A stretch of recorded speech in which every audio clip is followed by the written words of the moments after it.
My son-in-law clinked his champagne flute against the crystal chandelier light, surrounded by Toronto's finest real estate developers, and announced that his father-in-law was nothing but a simple carpenter who still smelled of sawdust. The room erupted in polite, condescending laughter. They didn't realize they were laughing at the man who owned the very land their billion-dollar waterfront project depended on. My quiet response didn't just silence the room. It buried his entire career 6 feet under. Before I tell you how a single sentence destroyed a man who thought he was untouchable, please let me know where you're watching from in the comments below. And if you believe that true power comes from the hands that build, not the mouths that boast, please like and subscribe. The venue was called the Lakeshore Grand, one of those glass and steel monstrosities that had sprouted along Toronto's waterfront like weeds in a forgotten garden. Everything inside screamed money. The floors were Italian marble. The chairs were probably designed by someone whose name I couldn't pronounce. The air itself seemed expensive, filtered, and temperature-controlled to a precise degree of artificial comfort. I sat at the corner of the long mahogany table, feeling like a splinter in a world of polished surfaces.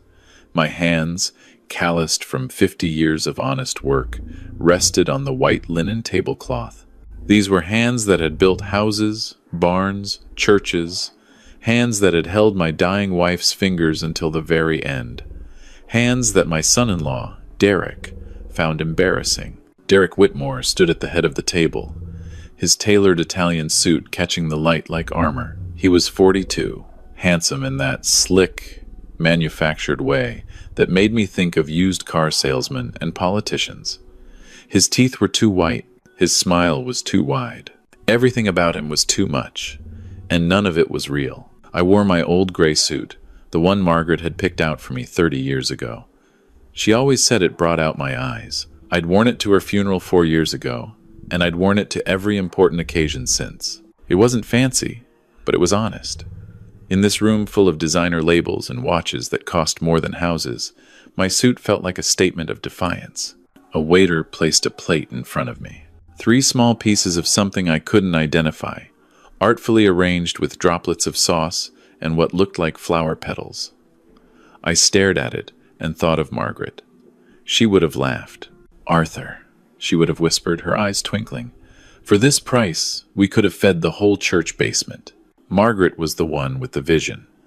When we were young and broke, living in a 1-bedroom apartment in Hamilton, she saw potential where I only saw obstacles. She encouraged me to start my own carpentry business. She kept the books when we couldn't afford an accountant. She made sandwiches for my crew when we couldn't afford catering. Everything I had, everything I was, started with her. After she passed, the world lost its color. I sold most of the business, kept only the land, the assets that meant something. I retreated to our old farmhouse in Caledon, just north of Toronto. I grew tomatoes in her garden. I built birdhouses in my workshop. I became, as Derek so often reminded everyone, just a retired carpenter with dirt under his fingernails. But Derek didn't know about the land. Nobody did, except my lawyer and my accountant. 300 acres along the waterfront, plus scattered parcels throughout the GTA that I'd acquired over decades when nobody else saw value in them. Land that was now worth more than I could comprehend. Land that sat in a trust Margaret and I had created together, protected and patient, waiting. Derek tapped his knife against his glass, and the sharp sound cut through my memories like a blade. Every eye in the room turned to him. He beamed, the conqueror surveying his subjects. "Ladies and gentlemen," he began, his voice smooth as butter on a hot pan. "Thank you for joining us tonight to celebrate the future of Whitmore Developments and our partnership with Chen Capital." He gestured to a distinguished-looking man across the table. "Mr. Raymond Chen, one of Vancouver's biggest real estate investors." Chen nodded politely, his face revealing nothing. My daughter Sarah sat beside Derek, her smile frozen like a mask. She was 50 now, but in that moment, she looked like the uncertain teenager I remembered, always seeking approval, always afraid of saying the wrong thing. Her eyes darted nervously between her husband and me, as if waiting for something to explode. Derek continued his speech, using words like synergy and market disruption and unprecedented growth opportunity. It was a language designed to impress, to confuse, to obscure the fact that beneath all the polish, Whitmore Developments was drowning in debt. I knew. I had sources. I had been watching. But success, Derek said, his voice dropping to a theatrical whisper, success is nothing without family support. He looked at Sarah, who blushed on cue like a trained actress. Then his eyes slid to me, and the warmth in his expression curdled into something cold and cruel. It was a look I had seen many times over the years, usually when he thought I wasn't paying attention. The look of a man who had grown tired of pretending his prey was an equal. And of course, he continued, his voice dripping with mock affection, we must acknowledge my father-in-law, Arthur. 40 years as a carpenter in Hamilton. 40 years of sawdust and splinters. He paused, letting the subtle insult land. A few of the younger executives chuckled. Arthur is here to show us all that you don't need to be successful to have a seat at the successful people's table. Sometimes family obligations require us to carry our burdens. The word hit me like a physical blow. Burden. That's what I was to him. A burden to be endured, not a father to be respected. I looked at Sarah, silently pleading for her to say something, to defend me, to remember who had walked her down the aisle, who had paid for her university, who had held her when her mother died. She didn't. She stared at her untouched plate as if the answer to everything lay hidden in those 3 unidentifiable morsels. Her silence was her choice. Her silence was her betrayal. Derek, emboldened by her complicity, leaned forward. His eyes found mine across the table, and he smiled. It was the smile of a predator who has finally cornered his prey. Tell me, Arthur, he said, his voice loud enough for the neighboring tables to hear. How does it feel to be a failure? All those years swinging a hammer, and what do you have to show for it? An old farmhouse and a pickup truck with rust on the doors. The table fell silent. I could feel the weight of every eye upon me. Mr. Chen's expression flickered with something that might have been disgust, though whether for Derek's cruelty or my supposed failure, I couldn't tell. The younger executives laughed nervously, following Derek's lead, like obedient dogs. They laughed at my old suit, at my calloused hands, at my quiet dignity. They laughed because they thought I was nothing. But as they laughed, something inside me changed. The part of me that had tolerated the snide remarks, the backhanded compliments, the casual cruelty, all for the sake of my daughter's marriage, that part finally hardened into steel. I had loved Sarah's husband because Sarah loved him. I had overlooked his arrogance because I didn't want to cause conflict. I had funded their lifestyle through Sarah's monthly allowance because I wanted my daughter to be comfortable. But I had been enabling a monster, and in doing so, I had allowed him to build his empire of lies on the foundation of my silence. No more. I let their laughter rise and fall. I let the awkward silence that followed stretch until it became uncomfortable. Then I looked at each face around the table, one by one, until their smirks faltered, and they looked away. Finally, I settled my gaze on Derek. He was still smiling, but there was a flicker of uncertainty in his eyes. He had expected me to shrink, to mumble an apology, to prove his point about my insignificance. He didn't expect me to look back without flinching. I gave him a small, patient smile. Margaret would have recognized it. It was the smile I wore right before I made a decision that could never be undone. Derek, I said, my voice perfectly calm, perfectly level, perfectly clear. How does it feel to know that this failure owns every piece of land your waterfront project needs? The effect was immediate. It was as if someone had sucked all the air out of the room. Derek's smug smile didn't just disappear. It collapsed like a building with a faulty foundation. The color drained from his face, leaving behind a sickly gray. Mr. Chen's eyebrows rose. The executives froze. Someone dropped a fork. And Sarah. My daughter's head snapped up, her eyes wide with a terror so pure it took my breath away. The polished mask she wore cracked, revealing the frightened girl underneath. The silence that followed was louder than any laughter. It was the sound of a man's world ending, his world. And in that silence, I felt something I hadn't felt in 4 years. Peace. I stood up slowly, placed my napkin on the table, and walked out of the Lakeshore Grand without looking back. Behind me, I could hear Derek's stammering attempts to recover, to explain, to dismiss what I'd said as the ramblings of a senile old man. But the damage was done. The seed of truth had been planted, and it would grow, whether he liked it or not. The night air hit my face like a blessing. I stood on the sidewalk, Lake Ontario stretching out before me, its dark waters reflecting the city lights. Margaret and I used to walk along this waterfront when we were young, dreaming about the future. Now that future had arrived, and I finally understood what she had always known. True strength isn't loud. It doesn't need to prove itself. It simply exists, quiet and patient, until the moment it's needed. My phone buzzed in my pocket. Sarah's name glowed on the screen. I answered. "Dad." Her voice was shrill, panicked. "What did you do? What do you mean you own the land? That's impossible. You're just a carpenter. You don't have that kind of money. You're ruining everything." I listened to her ragged breathing, the fear and anger tangled together. "Do you have any idea what you've done?" she continued. "Mr. Chen was about to sign a $50 million investment deal. Derek has been working on this for 2 years. 2 years. And you just destroyed it with one sentence. One stupid, selfish sentence. There it was. That one word, deal. Not respect, not dignity, not her father's honor. A deal. You've chosen your side, Sarah," I said quietly. "You made your choice years ago. You just didn't know there would be consequences." I hung up before she could respond. The taxi ride back to Caledon took nearly 2 hours. The city lights faded behind me, replaced by the quiet darkness of the countryside. I watched the familiar landmarks pass. The old church where Margaret and I were married, the Tim Hortons where we'd stop for coffee on our Sunday drives, the entrance to our little farm. The house was dark when I arrived. I didn't turn on the lights. I just sat in Margaret's rocking chair by the window, looking out at the garden she'd loved so much. And I waited for the dawn. I didn't sleep that night.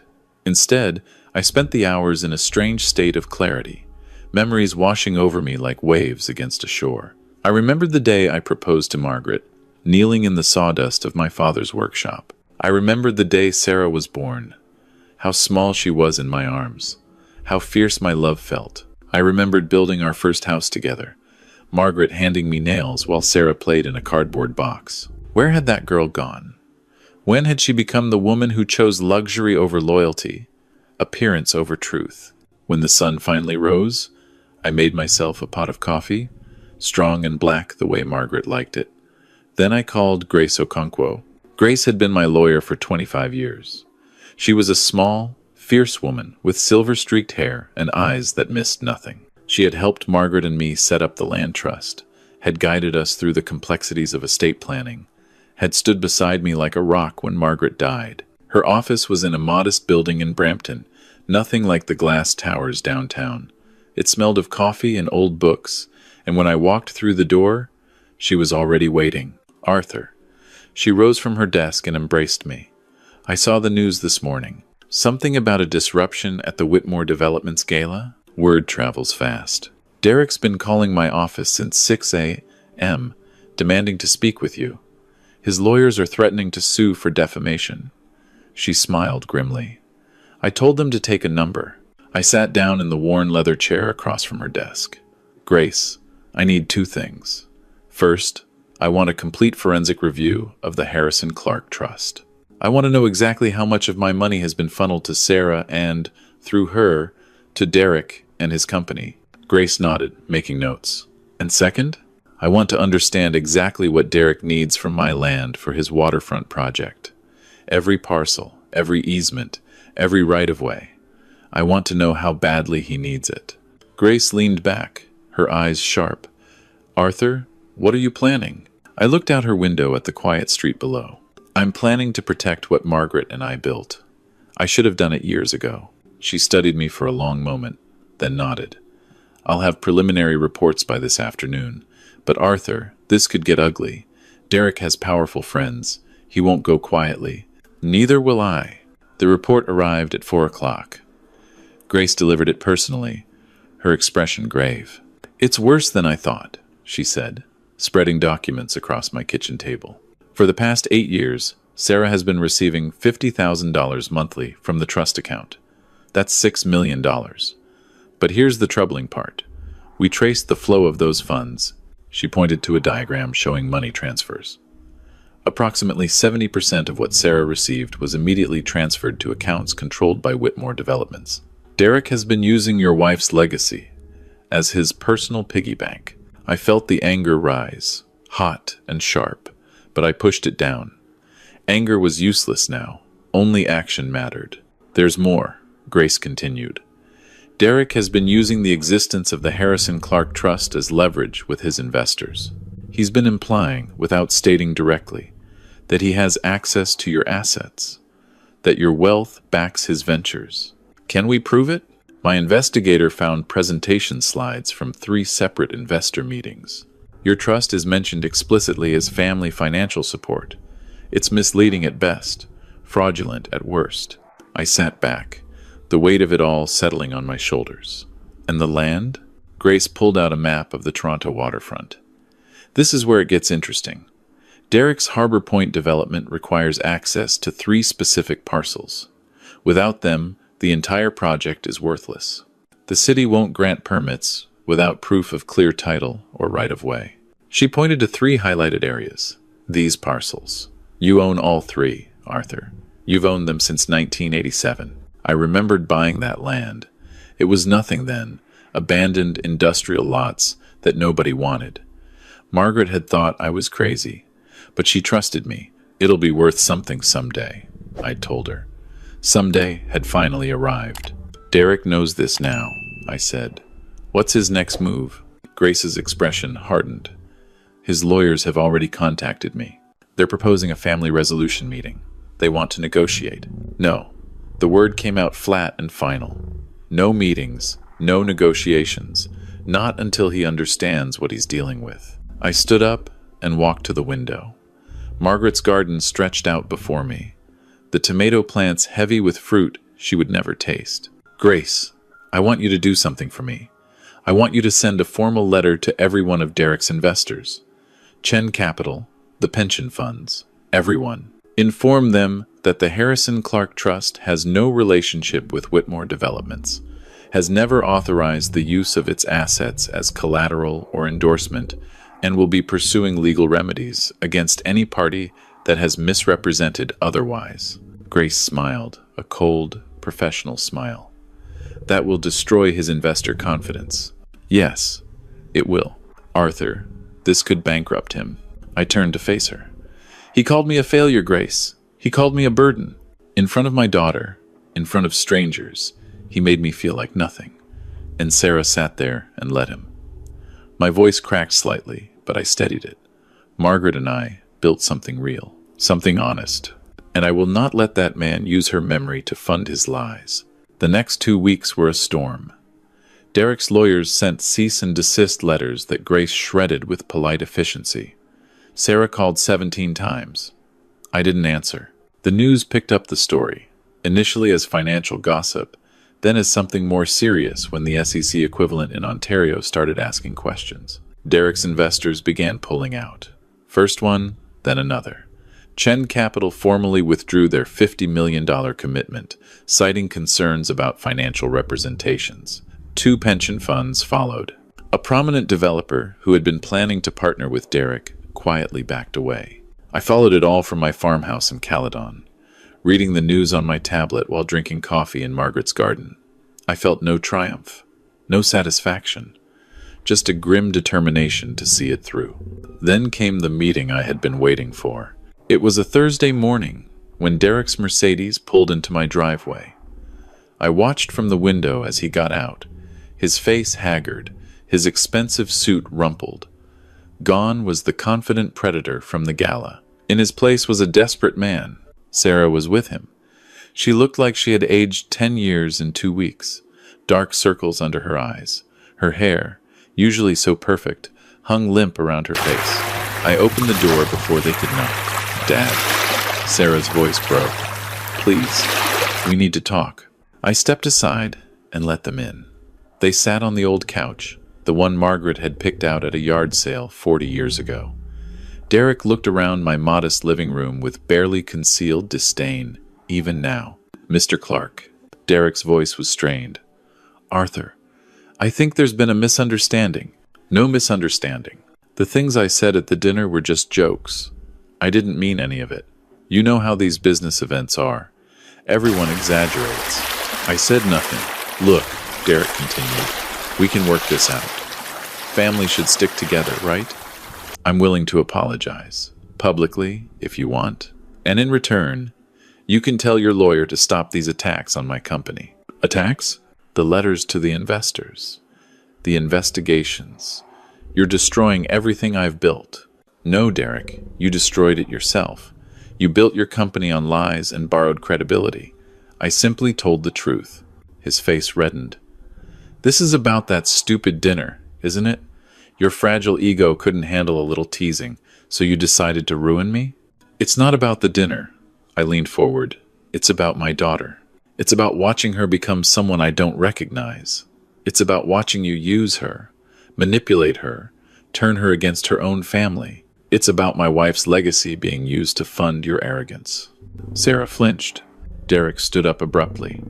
"This is ridiculous. I don't have to listen to this. Sarah, let's go. Your father is clearly senile." But Sarah didn't move. She sat on the old couch, tears streaming down her face, staring at a photograph on the wall. It was a picture of her as a little girl, sitting on my shoulders, both of us laughing. "I remember that day," she whispered. "Mom took that picture. We were at the CNE. You bought me cotton candy and let me stay up past my bedtime." "Sarah." Derek's voice was sharp. "We're leaving." "No." The word was quiet but firm. "No, Derek. I'm not leaving." She looked up at me, her eyes red and swollen. "Dad, I'm sorry. I'm so sorry. I let him say those things. I let him use you. I let him make me forget who I was, who we were." "Sarah!" Derek's face was purple with rage. "Don't be stupid. Your father is bluffing. He's just a carpenter. He doesn't have the power to hurt us." Sarah turned to look at her husband, and something in her expression changed. The frightened girl disappeared, replaced by something harder, something that reminded me of Margaret. "He's not bluffing, Derek. And he's not just a carpenter. He built this province one house at a time. He employed hundreds of people. He gave families homes. What did you ever build? Paper towers full of lies." Derek stared at her, speechless. "Get out," Sarah said quietly. "Get out of my father's house." For a moment, I thought Derek might argue, but something in Sarah's eyes stopped him. He looked at me, at his wife, at the modest room full of honest memories, and he saw that he had lost. He turned and walked out, the screen door slamming behind him. The Mercedes roared to life and disappeared down the gravel driveway, leaving a cloud of dust in its wake. Sarah and I sat in silence for a long time. The only sound was the ticking of the old grandfather clock that had belonged to Margaret's father. "I was so lost, Dad," she finally said. "I wanted so badly to be someone, to be important. Derek made me feel like I was special. And somewhere along the way, I forgot that I already was special. I was your daughter. I was Mom's daughter. That should have been enough." I reached over and took her hand. Her fingers were soft, nothing like my calloused palms, but they held mine with a fierce strength. "It's not too late," I said. "It's never too late to come home." She broke down then, sobbing against my shoulder like she used to when she was a child who'd had a nightmare. I held her and let her cry, and I felt something inside me begin to heal. The weeks that followed were difficult but necessary. Derek filed for divorce, hoping to claim half of Sarah's trust inheritance. Grace Okonkwo shut that down with surgical precision, pointing out that the trust was structured specifically to protect against such claims. Sarah hadn't inherited anything yet. I was still very much alive, and I had full discretionary control. Derek's company collapsed completely. The investigations revealed even more fraud than we had initially discovered. Forged documents, fake projections, misrepresented assets. The Ontario Securities Commission launched a formal case. Last I heard, he was facing potential criminal charges. Sarah moved back to Caledon, into the old guest room that had once been hers. She helped me in the garden, her soft hands learning to work the earth. She was awkward at first, unsure, but she kept at it. Day by day, I watched her rediscover herself. 6 months later, I stood on the stage of Sheridan College in Oakville, looking out at a gymnasium full of eager faces. These were students from the Skilled Trades program, young people learning to build things with their hands, just as I had done 50 years ago. My wife, Margaret, had a dream, I began. It didn't start with a business plan or a bank loan. It started with a belief that honest work has value, that building something real with your hands is noble, that the people who construct our world deserve respect. I looked at Sarah, who sat in the front row, smiling through her tears. Today, in her memory, the Harrison Clark Foundation is establishing the Margaret Clark Scholarship. It's a full-ride grant for any student in this program who has a dream of building something real. The applause was deafening, but I barely heard it. I was looking at my daughter, and I saw something I hadn't seen in years. Pride. Not the false pride of designer labels and expensive restaurants, but the real pride that comes from knowing who you are and where you came from. After the ceremony, Sarah found me in the hallway. "Mom would have loved this," she said. "She would have. Dad, I know I can't undo what happened. I can't take back those years of silence. But I want you to know, I'm going to spend the rest of my life being the daughter you and Mom raised. Not the woman Derek wanted me to be." I pulled her into a hug, and for a moment, she was 5 years old again, safe in her father's arms. "That's all I ever wanted," I whispered. "That's all any parent ever wants." This story teaches us that true worth isn't measured by the labels we wear or the money we flaunt. It's measured by the lives we build, the values we uphold, and the love we give. When someone tries to diminish you, remember that the quietest strength is often the most powerful. You don't need to shout to be heard. Sometimes, a single sentence of truth can change everything. Let me know in the comments below. Have you ever had to stand up for yourself against someone who underestimated you?